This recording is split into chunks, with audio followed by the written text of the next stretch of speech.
తెలంగాణ రాష్ట్ర ప్రజలందరికీ నమస్తే, గుడ్ మార్నింగ్, శుభోదయం. ఈ రోజుగా మన సత్యమేవ జయతే తెలుగు దినపత్రికలోని మెయిన్ ప్యాషన్ వార్తా విశేషాలు ముచ్చట్లు ఎట్లెట్లో చూద్దాం. సో దయచేసి వ్యూవర్స్ అందరూ ఛానల్ ని సబ్స్క్రైబ్ చేసుకుని మీ యొక్క సోషల్ మీడియా గ్రూప్స్ లో షేర్ చేయవలసిందిగా కోరుతున్నాం. తప్పకుండా ప్రజలారా మమ్మల్ని ఆదరించాల్సిందిగా కోరుతున్నాం. వార్తా వివరాల్లోకి వెళ్దాం.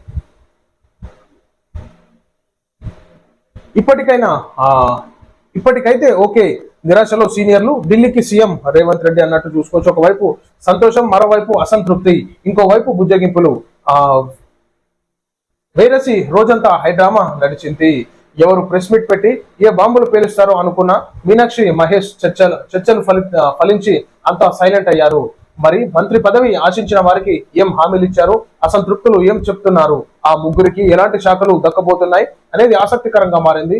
ఎన్నో నెలల ఎదురు చూపుల తర్వాత తెలంగాణ కేబినెట్ విస్తరణ ముగిసింది. బలహీన వర్గాలకు ప్రాధాన్యత ఇస్తూ ముగ్గురికి అవకాశం ఇచ్చారు.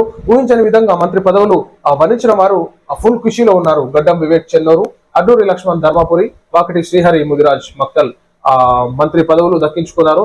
ఏడాదిన్నర పాటు నాంచి చివరకు ముగ్గురిని మంత్రివర్గంలో తీసుకున్నారు. ఎవరిని నొప్పించకుండా, ఇంకెవరు మాట్లాడకుండా సామాజిక సమీకరణలు ప్రాధాన్యమిస్తూ వివేక్, అడ్లూరి లక్ష్మణ్, శ్రీహరి అమాత్యులుగా చేశారు అన్నట్టు మనం చూసుకోవచ్చు. వాస్తవానికి ఏదైతే మన ఇప్పుడు ఇన్ఛార్జ్ తెలంగాణ రాష్ట్రానికి ఇన్ఛార్జ్ గా మరి మీనాక్షి గారు ఉన్నారు కాబట్టి, సో మంత్రి పదవులు ఇచ్చినాక ఎవరు ప్రెస్ మీట్ పెట్టుడు కానీ లొల్లిలో పంచాలు చేస్తే పార్టీల నుంచి గెట్అవుట్ అనేటటువంటి పరిస్థితి వస్తుంది.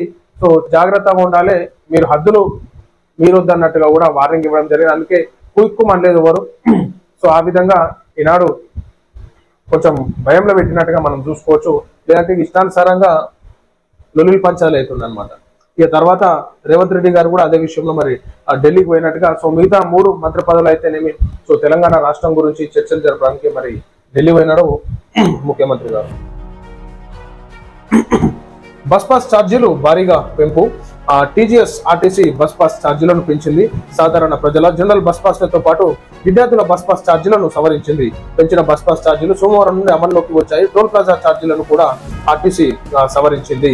స్టూడెంట్ బస్ పాస్ ఛార్జీలు గత 3 సంవత్సరాలుగా పెంచలేదని, పెరిగిన ఖర్చుల కారణంగా స్టూడెంట్ బస్ పాస్, సాధారణ ప్రయాణికుల నెలవారీ బస్ పాస్లను ఛార్జీలను సవరించినట్లు యాజమాన్యం ప్రకటించింది. ఇక స్కూళ్ళు, కాలేజీ స్టార్ట్ అవుతున్నాయి కాబట్టి ఇక బస్ పాస్ పెడితే కొంచెం రాష్ట్రానికి కోట్ల రూపాయలలో ఆదాయం వస్తుంది అన్నమాట. మరి అట్లా తీసుకున్నారు. ఇంజనీర్లదే బాధ్యత. వాస్తవానికి దీంట్లో చెప్పాలంటే స్కూలు విద్యార్థులకు కానీ అదేవిధంగా కాలేజ్ విద్యార్థులకి బస్ పాస్లు ఫ్రీగా ఇస్తే బాగుంటుంది. ఎందుకంటే ఈనాడు మహిళలకే ప్రాధాన్యత ఇచ్చినట్టుగా ఉంది కాబట్టి ఈనాడు ఏదైతే జెంట్స్ ఉన్నారో కాలేజీలు స్కూల్ చదువుకునేటటువంటి అబ్బాయిలకు కానీ ఫ్రీగా ఇస్తే బాగుంటుంది. ఈనాడు తెలంగాణ రాష్ట్ర ముఖ్యమంత్రి వాళ్ళకి రిక్వెస్ట్ చేస్తారు. సో ఆ విధంగా ఆలోచిస్తే బాగుంటుంది అని చెప్పేసి కోరుకుంటున్నారు. ప్రభాకర్ రావు మామూలుడు కాదు అన్నట్టు బండి సంజయ్ గారు చెప్తున్నారు. ఏమంటాడిగా వచ్చి నాకేం సంబంధము, ఎవరు పెద్ద మనిషి ఎవరో అంతా తెలుసున్న ముచ్చట్లే, వాళ్ళు చేయమంటే మేము చేసినాము. ఏంటంటే ఇంటెలిజెన్స్ పరంగా మన దాడులు జరుగుతున్నాయా, మన అటాక్ చేసేటటువంటి కార్యక్రమాలు జరుగుతున్నాయి అన్నట్టు దాంట్లో వినడం జరిగింది తప్ప దానికి నుంచి ఏం లేదనేది చెప్తారు. అంతే ఇక పెద్ద మనిషిన ఎట్లాగో ఏం చేసేటటువంటి ప్రసక్తి ఉండదు. ఇది ఎంత డ్రామా ఇది. ఇంజనీర్ అదే బాధ్యత. మేడిగడ్డ ఎంపిక నాటి ప్రభుత్వానికి కాదు. తుమ్మిడిహట్టి వద్ద నీటి లభ్యత లేదని సిడబ్ల్యూసీ చెప్పింది. కేంద్ర ప్రభుత్వం సంస్థ యాప్కోస్ లైడార్ సర్వే చేసి 3 బ్యారేజీలను ప్రతిపాదించింది. టెక్నోక్రాట్స్ నిర్ణయం మేరకే అన్నారం. సుందిల్లా ఇంజనీర్ల డీటెయిల్ సర్వే ఆధారంగా బ్యారేజీ లొకేషన్ మారింది. నీళ్లు అమ్మి రుణాలు తీర్చాలని భావించామన్నట్టు చూసుకోవచ్చు. హరీష్ రావు గారు ఆ ముచ్చట చెప్పుకొచ్చారు అనమాట. మాదేం లేదు, మొత్తం ఇంజనీర్లదే బాధ్యత అంట. ఇంజనీర్ల మీద నూకేషన్ అనమాట. వీళ్ళని పెద్ద గణేట్రా ఎత్తేసినట్టు అయిపోయింది వాళ్ళకి. ఇంజనీర్లు ఏమి వీళ్ళు ఎట్లా చేయమంటే ఎట్లా చేసామని వాళ్ళు, వీళ్ళేమో ఇంజనీర్లు చేసి మేమేం చేయాలని చెప్పేసేమో వీళ్ళు.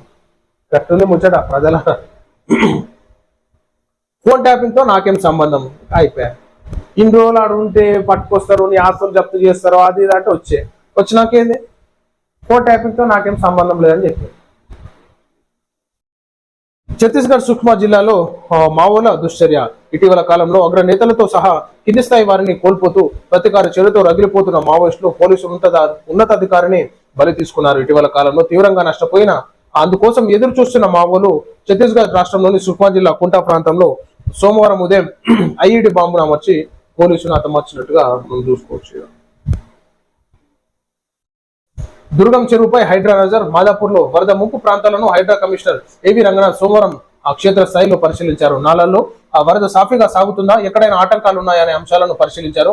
వర్షం పడితే నీటి మునుగుతున్న సెక్టర్ గార్డెన్స్ పరిసరాల్లో వర్షపు నీరు నిలవకుండా తీసుకోవాల్సిన చర్యలపై జిహెచ్ఎంసీ ఇరిగేషన్ జలమండలి అధికారులతో చర్చించారు. దుర్గం చెరువుకు ఎండాకాలంలో కూడా నీటి కొరత ఉండదు కనుక వర్షాకాలంలో నీటి నిల్వలు స్థాయిని తగ్గిస్తే వరద పోటెత్తుందని అధికారులు సూచించారు. వర్షం పడితే నడుములోతు నీళ్లు తమ కాలనీలో నిలబడుతున్నాయని స్థానికులు కమిషనర్ కు వివరించారు. దుర్గం చెరువు ఇన్ఫ్లో అవుట్లో ఇంతనే అంశాలను చెరువు చుట్టూ తిరిగి పరిశీలించినట్టుగా మనం చూసుకోవచ్చు. అయితే హైడ్రా అధికారి రంగనాథ్ గారు సో ఎక్కడైతే వర్షం నీళ్లతో ఇబ్బందికరంగా ఉండేటటువంటి ప్రాంతాలను అక్కడ మొత్తంగా నాలాలు క్లియర్ చేయడం కానీ, సో దాన్ని మట్టి హిటాచ్లతో దాంట్లో దింపి మట్టిని తీయడం కానీ, సో కాలువలు నీటి ఫ్లో ఫ్రీగా పోయేటట్టు ఉండే విధంగా చర్యలు తీసుకోవడం. సో వర్షాలు పడితే చాలా ఇబ్బందికరంగా ఉంటుంది. సో అలాంటి ప్రదేశాలు ఏమైనా ఉంటే ముందుగానే హైడ్రాకి ఇన్ఫర్మేషన్ ఇచ్చి ఆ నాలాలు క్లీన్ చేయించుకొని మరి వర్షాకాలంలో ఇబ్బంది లేకుండా చూసుకోవాల్సిందిగా కోరుతున్నాం. సో ఇక ఇది ప్రజలను మనం చూస్తాం. ఈ రోజు మన సత్యమేవ జయతే తెలుగు దినపత్రికలోని మెయిన్ పేర్స్ అండ్ వార్తా విశేషాలు. అందరికీ సెలవు. నమస్తే.